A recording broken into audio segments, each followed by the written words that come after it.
Halo sahabat Farah, musim hujan sudah tiba nih. Jangan lupa sedia payung ya. Nah, saat musim hujan, sahabat Farah harus waspada pada beragam penyakit yang bisa sewaktu-waktu datang. Salah satunya adalah batuk dan flu.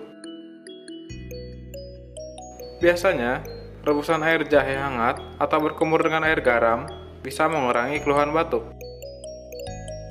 Selain air jahe hangat dan berkumur dengan air garam, ada juga buah-buahan yang kaya dengan vitamin C, antioksidan, maupun mineral yang mampu mengurangi keluhan batuk.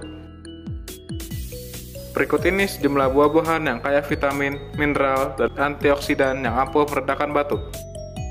Nanas, apel,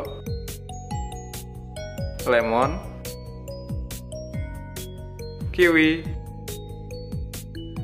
jambu biji. Selamat mencoba.